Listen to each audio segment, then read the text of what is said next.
other than Donald Trump, the biggest name is Ron DeSantis.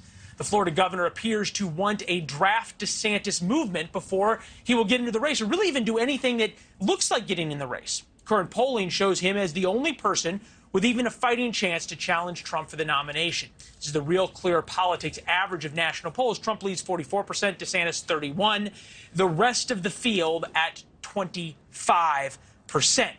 But in the key early states, Iowa, New Hampshire, and South Carolina, DeSantis does better. Trish Regan is here, former Fox Business anchor, host of the Trish Regan Show on iTunes and Spotify, and we're happy to say a friend of our show as well. Trish, you think about what Ron DeSantis is doing, leaning into the culture wars on a whole host of issues, and then you think what he's not doing, not going to Iowa, not going to New Hampshire, not talking to the national media. You're only the prettiest girl at the bar so long.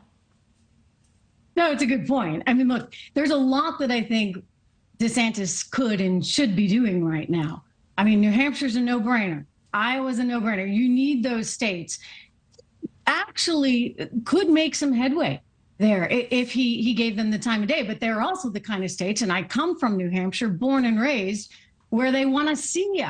They want to see it on the ground. They want to see it at the coffees, or at least see it in general. I mean, Donald Trump was successful with his big rallies. I think very few candidates are ever going to be able to do that going forward. But the other thing I would just say, Leland, that Ron DeSantis is missing the boat on entirely is the economy. Don't forget, if you go back to 2016, one of the reasons why Donald Trump was so successful was, sure, he had all the social stuff. Every single one of them should, frankly. I mean, I think that that's a big platform for conservatives right now. But he also had the economic background, the business background. So he was talking trade deals. He was talking taxes. He was talking the middle class. He was talking wages. And people were like, oh, my gosh, this guy gets it. So he gets me from a sort of social conservative standpoint, but he's also understanding the trajectory of the country from an economic standpoint. And if Ron DeSantis really wants to compete, he needs to do that.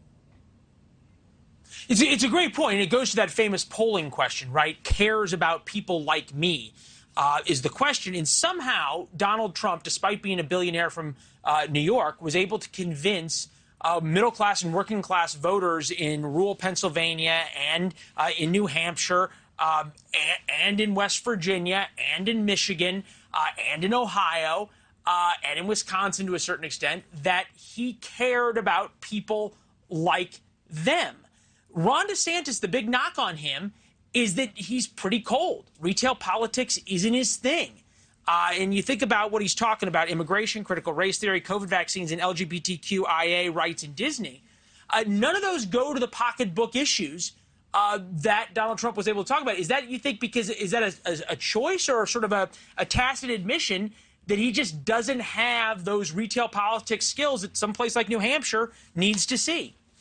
Okay, I would say, one, he just doesn't have the retail politics skills. I don't get that vibe from him, but I do get the vibe that he wants to win, that he's competitive, et cetera. So he needs to work on that, sure. But the other thing that I think he probably needs to work on is, and maybe this goes back to the retail politics, it's that empathy chip. And the other big one is his skill set in terms of those pocketbook issues. I mean, look, Donald Trump spoke to people. I mean, he's like, hey, I made it, right? And they love that. So you think about other candidates in the past that they would totally throw under the bus. Mitt Romney, a good example, because they were successful, they had earned money, they had built some kind of something, and they were sort of downgraded or looked at negatively by so many for that. The public actually admired Donald Trump for that.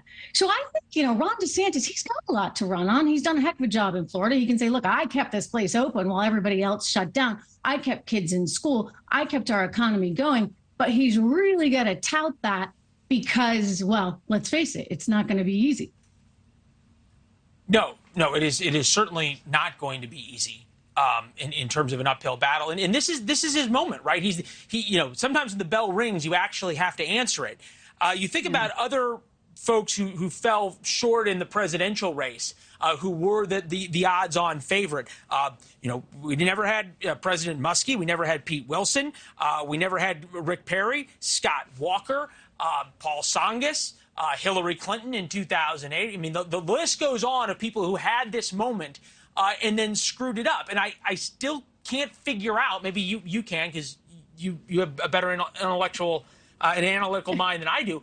What is it? What is he thinking? What's the strategy here? He wants to be president.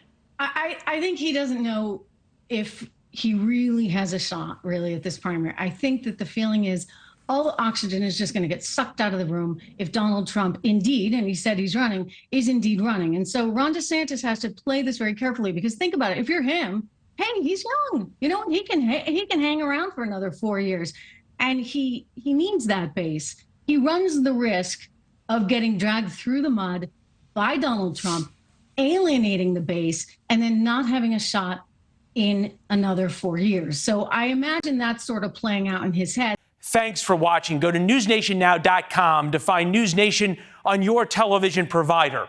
And don't forget to subscribe. Click the red button to get more of News Nation's fact-driven, unbiased coverage.